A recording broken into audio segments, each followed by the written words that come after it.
Apart from injuries eliminating many of the Australian Open's top-seeded players this year, last year's Open was shrouded in controversy and embarrassment. 2022 became the darkest period in the history of the Australian Open, when the Morrison Government bowed to public pressure and deported world number one Novak Djokovic because of the views that he held around the COVID vaccines. Now, the treatment of Djokovic was appalling. Djokovic's deportation signalled freedom of speech and choice had well and truly been subjugated by the politics of popularity more so than fairness and ethics, while also encouraging racism to again rear its ugly head in Australia. Well, joining us to discuss the one-year anniversary of Djokovic's infamous deportation and his return back to compete at the Open and Australia's inglorious moment internationally is keen tennis follower and frequent visitor at the Open this year, our political editor, Anka Sahin. Welcome, Anka, and Happy New Year, buddy. Thank you, Michael, and Happy New Year to you and to all of our viewers as well. Thanks, Anka. Now, you've been at the Open a few times this year. How have you found it? Oh, it's cracking. It's great. It's unfortunately been dogged by the rain for the last couple of days. A lot of games being cancelled and rescheduled, suspended, which isn't good, obviously, for players. But otherwise, the first day was great. It was a hot day and a lot of interest from the public. Everyone's re-embraced the Australian Open after all the restrictions, arbitrary restrictions the government had put on viewers as well as competitors in the last couple of years. This year is I guess a path back to normal. Now, just as an aside, I've got experience with the Australian Open. I used to be a strength and conditioning coach for a couple of professional tennis players, American tennis players, Jamie Golder and Sherry Norton, and the Australian Open would have to be one of the best run events that I've ever encountered across any genre of sport or entertainment, and they are just brilliant at it. But I digress. It's been 1 year since Australia suffered what could only be described as serious embarrassment around how they handled the Djokovic affair. Do you think we've learned anything a year on? I certainly hope so, and I would hope that something like that would never be repeated in the future. It was certainly very much out of the ordinary, and the decision to cancel Djokovic's visa the first time around, as you'll remember, his visa was cancelled twice. The first time he appealed and he won. The grounds were different as well. The first time they cancelled his visa because they said he might pose a risk, a health and safety risk to the public because of his vaccination status, which he had declared correctly. And he was given time to respond while he was at the airport at something like 5 a.m. in the morning. He was given time to respond to those comments. And the delegate of the minister at the airport cancelled his visa without giving him the chance to respond in the time that they said they were going to allocate to him. And the appeal was based on that failure to give him natural justice or procedural fairness. And he won, expectedly, he won. The second time around, the minister decided to cancel his visa again after a couple of days. And that cancellation was based on the so-called godlike powers of the minister that any minister of immigration can engage to cancel a non-citizen's visa. In this instance, he used the ground that he could, that he was convinced that a public risk existed.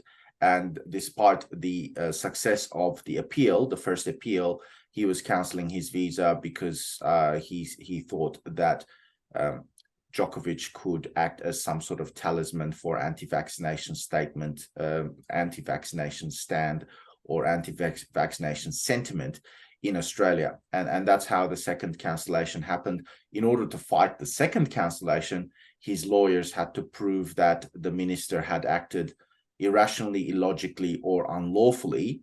But because he's using powers that are so broad in nature, and that are not subject to any oversight either, it's near impossible to fight against that second cancellation, or any cancellation that involves the minister's powers under Section 133. Almost impossible to fight against that, and which is why the second appeal failed. What's interesting in all of that is the public was, I think, deliberately given the impression that Djokovic was excluded from Australia and his visa cancelled. He was asked to leave. He left of his own accord. He wasn't deported. I think that's an important distinction that we must draw. But the public was given the impression that somehow this all had to do with false information, or a false and misleading information that he had provided at various stages of his application, or even at the airport. But that actually wasn't true either. The department and the minister, the delegate of the minister, who was involved with the first cancellation, had it available to them to cancel his visa under false and misleading information being provided, but they could not make that out. So there's no way they would have that wouldn't have stood up in an appeal either. So they ended up cancelling his visa under different grounds, hoping that that would stand up in an appeal scenario. The first one failed because he wasn't given procedural fairness, and the second one, as we said, was impossible to fight against because of the sheer breadth of the minister's powers. Yeah, it's a little bit of a dichotomy when they say that the minister used his godlike powers, and then to argue against it, you've got to argue that it was irrational or not based on logic. I couldn't imagine saying to somebody of faith that you need to explain whether God's been logical or rational rather than working in mysterious ways. So now Djokovic has decided to come back. Shows what a class act he is, in my opinion. He's done a lot for Australia. He's donated money to several charities. He's one of the first ones to put his hand in his pocket for the bushfire appeal. Do you think anyone could begrudge him if he chose not to come back after the way he was treated? I don't think so, but that's not the kind of person he is. I think we got a good indication of what he's like as a person when he was put under that extreme and completely unexpected pressure at the airport. In the wee hours of the morning when he arrived, it was 4 a.m., 5 a.m. He was being made to wait. He didn't have access to his phone. He couldn't call anybody. He couldn't call his lawyers. He couldn't call his family. He couldn't tell anyone what was going on. And he was being asked questions about what happened with his application and what he declared in his application and on his arrival card and things like that. And the way he handled, because the transcript of all of those conversations was released later as part of the appeal process and was available to the public. And I had a chance to read it at the time. I just could not believe that how professional, calm, collected, and rational he was in the face of what he was going through after having flown 14, 15 hours to Australia, arrived in the early morning and being questioned by a border official about his application and the information that he had provided.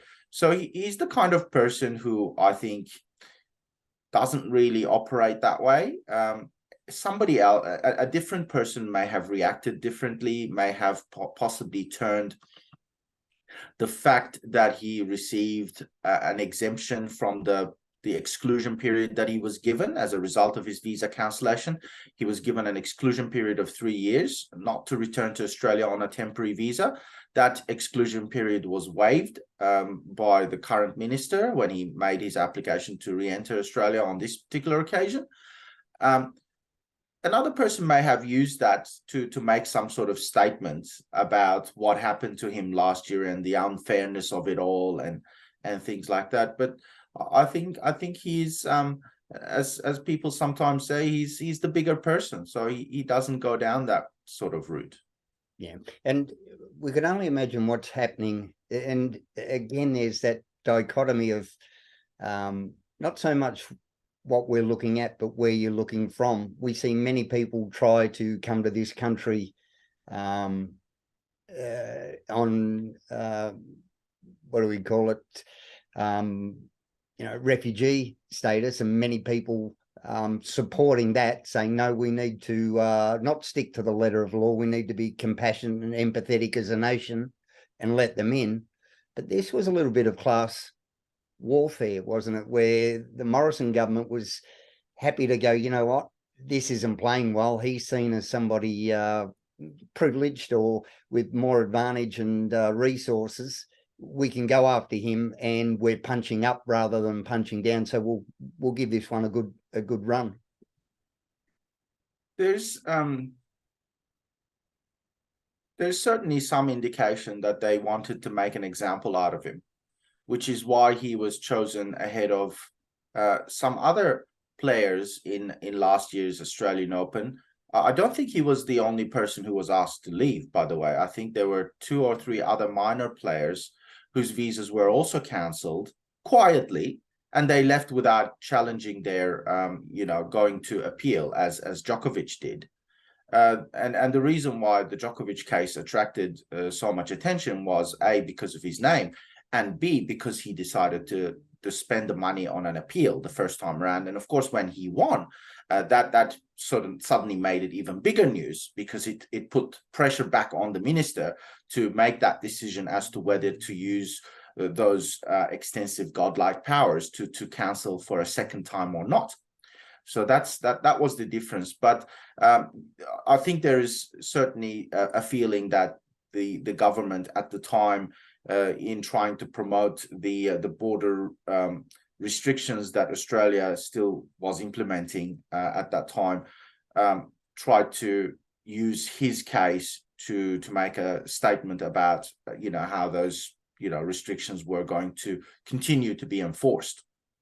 Yeah, and a little bit ridiculous when at the time they were worried that he might incite anti-vaccine sentiment. I think we're over 90% vaccinated. So I think those that he would have incited that sentiment with pretty much held that view anyway at the time. So again, just pointless. And now we see this year such a complete opposite, where the players can actually play while they have COVID. So again, with retrospect and hindsight, you just look and go, well, why then and why now? Was the government right then and wrong now, or wrong now and right then? Because you can't have it both ways, surely. You shouldn't be able to, but trying to have your cake and eat it is something that successive Australian governments have tried to do over the years, and certainly on this occasion as well, with regard to COVID-19 related restrictions, and not just travel restrictions, but also, as you said, restrictions that govern what players can and cannot do on court. And in this year, of course, as you said, they're allowed to, they're not required to take regular tests, and if they're feeling unwell, whether it's with COVID or something else, it's their decision whether to play or not. And really that should be the case every year, and it's always ever been the case up until the last couple of years, last year and the previous year.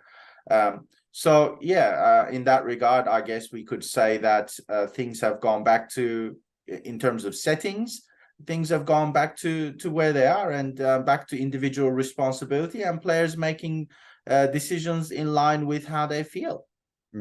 Now, before we wrap up, Anki, you've been out there a few times, keen tennis observer. Is it Djokovic's to lose, given we've got Rafa, Kokkinakis, Kyrgios out? Is this his to lose, or is there someone else you'd like to hunt forward here as a good chance? I think karmically, it would be great for him to win, and he's certainly, with Nadal being out due to injury, and obviously Alcaraz couldn't make it prior to the tournament again due to injury. and some of these bigger names again. Yeah, you said Kokkinakis as well. He's chasing a number of records as well, as we know. It will be significant for him to win this Australian Open from that perspective as well. The first game of his that I watched in the tournament, he won reasonably easily, I suppose, but he wasn't exactly in the highest gear in terms of his play. But he might be saving that for later rounds. We'll see if his game progresses and goes back to the Djokovic that we expect to see and we are used to seeing from previous years as the tournament goes on. And if he can switch to those higher gears and show what he's truly made of, he will be pretty difficult to stop. Great. And while you're there, Anka, any pick up on any sentiment in the crowd, pro, for, neutral? Oh, look, I think the crowd was very happy to see him. It was a full house, well, close to a full house, and they were very happy to see him. And the thought that went through my mind was whether or not there were any restrictions on people sort of making statements along the lines that the government was concerned that people could be incited, by way of his presence in Australia. And we didn't see any evidence of that, whether it was last year or this year. So I guess it goes to show that, his presence, he's just here as a normal person. He's not a talisman for anything. He's just a really good tennis player. He's much loved by not just by his community, but by tennis lovers at large. And people are just really happy to see him back in Australia. Yeah, and it's great to see somebody who sticks by their values, whether they're popular, convenient, or inconvenient. I like the man, whether I agree with his stance or not. I like the fact that he backs it up with his actions. So great to have you back on board, Anka, and we'll see you next week, and enjoy the tennis. Thank you, Michael. I look forward to watching more of it.